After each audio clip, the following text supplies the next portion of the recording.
Adrian and Anna. So go ahead.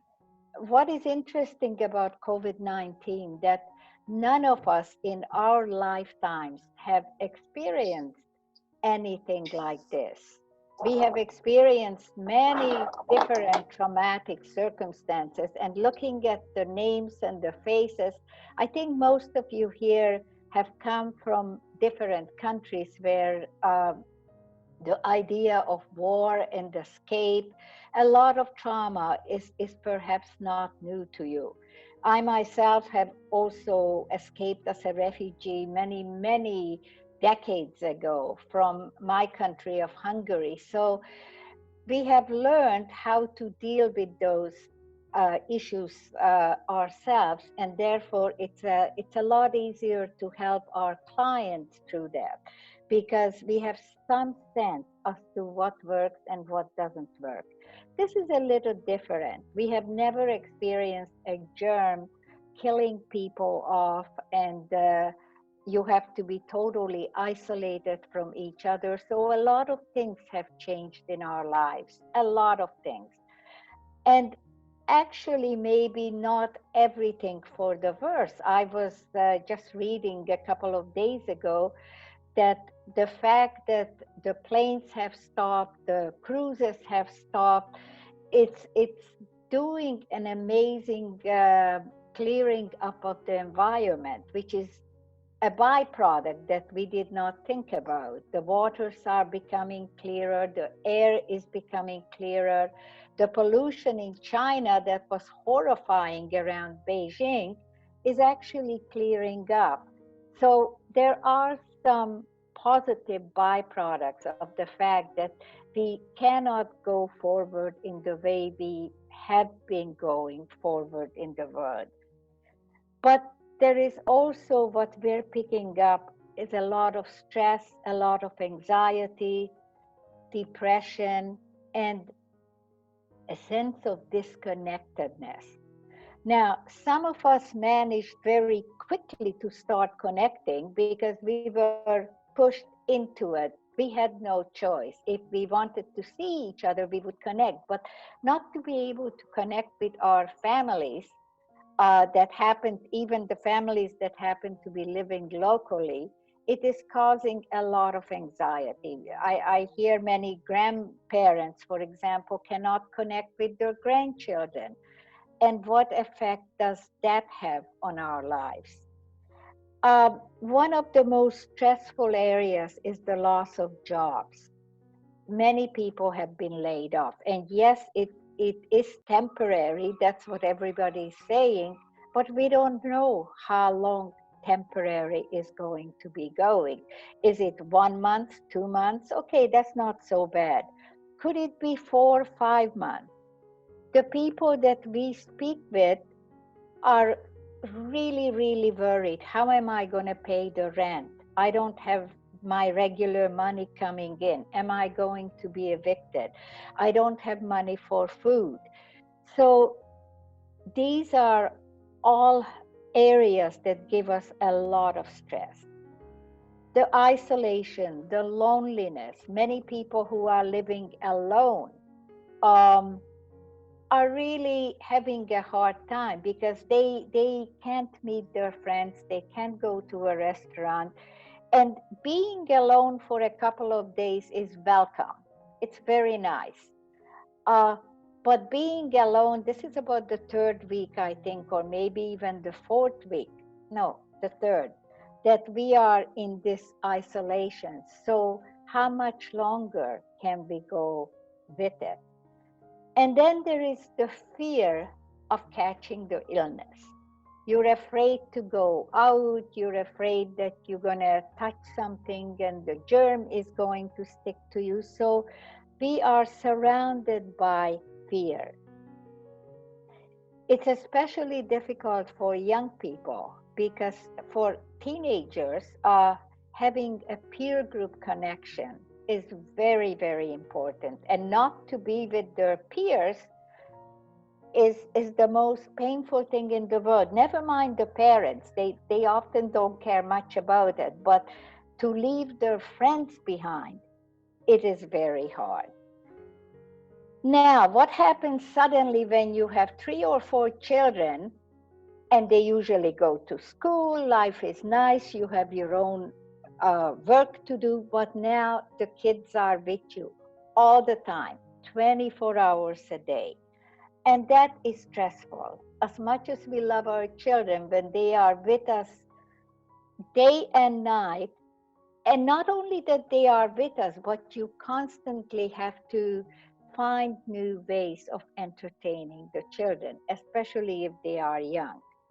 Are you going to start homeschooling for the children? Because we don't know whether the kids can go back to school. When can they go back to school? I understand the teachers are now making contact with the children, but that's not regular schooling. They're giving them some homework, uh, but schooling is from 8 o'clock to 3:30. This might be maybe an hour connection.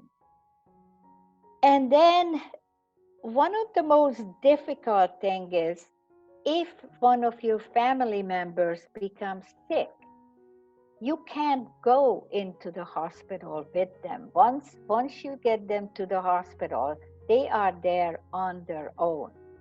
And that must be excruciating. And if they are dying, they die alone or just surrounded with the doctors. So, and the nurses. I mean, the whole way of dying and accompanying our family members or our friends uh, at that stage of dying is a very special time. We usually say prayers around the bed, songs, whatever gives some comfort to the dying person. And I was thinking, what is it like then to die completely alone? We have a lot of family members in New York, for example, where the virus is really hitting hard. What we're hearing is you don't even know where people are buried because everything is overwhelmed. The funeral parlors cannot handle the speed with which people are dying. So these are the areas that gives a lot more stress to us, and we worry about it. We're wondering, how are we going to cope? Anna, do you have anything to add just to the areas where the stresses come from? Well, I think that it has been pretty comprehensive, right? And probably we are going to learn even more, but I'm just thinking on those who are right now dealing with the pressing financial situations. There are resources that are helping, right? So maybe you don't need to pay the rent for the next 3 months. So things are okay in this regard. But for many people who are working and sending money back home, entire families are depending on them. So as I'm learning from my clients, they are really dealing with these situations and feeling embarrassed, ashamed, because they cannot sustain their children, parents, or other members of the family who are depending on this income. And really is one of the we are also observing that some of the situations, I mean, of anxiety and depression that people were already experiencing right now is heightened because the anxiety is reaching even worse, I mean, peaks. So these are areas of concern, including the fact that this stigma or to ask for help, or when should I ask for help, or is this normal? It is true that there are what is happening is making us to understand that we are united in this struggle as humanity. So I hope this is going to have a positive impact, right? Because this is not respecting boundaries, and at least personally, I feel that it has a meaning. But even our meaning, our purpose in life has been shaken for many people. It has been shaken. And this is one of the sources of stress. We have a threat right now, which is unknown. How do we deal with the uncertainty in our lives? And even, change. Things are changing very fast. We are losing our sense of control. It can be argued that sense of control is something, is an illusion, right? But we have certain control over our lives, our time.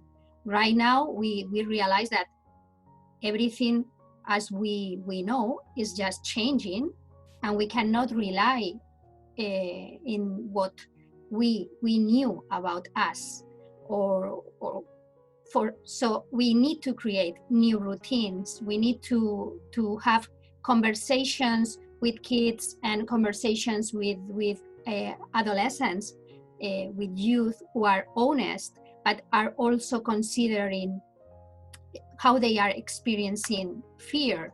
And as adults, many adults are also very, very, very anxious because they are continuously connected to the internet, continuously connected to the news, thinking on the experience of having family affected by COVID, friends, and this kind of, situation,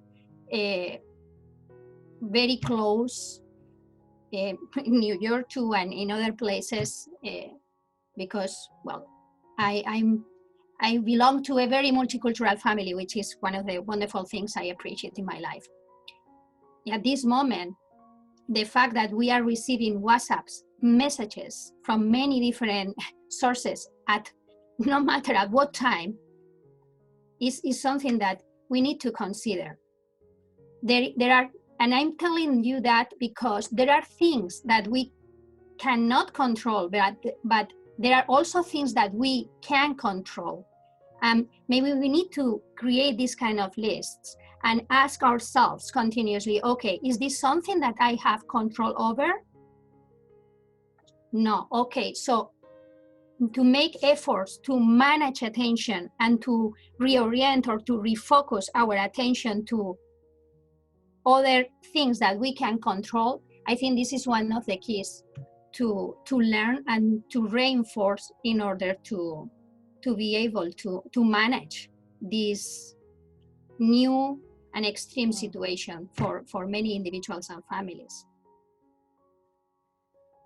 Is it possible to do a little bit of sharing? I know this is not the question and answer, but I think you all would have a lot to say, maybe just to have a bit of a connection, how this COVID-19 is hitting everybody.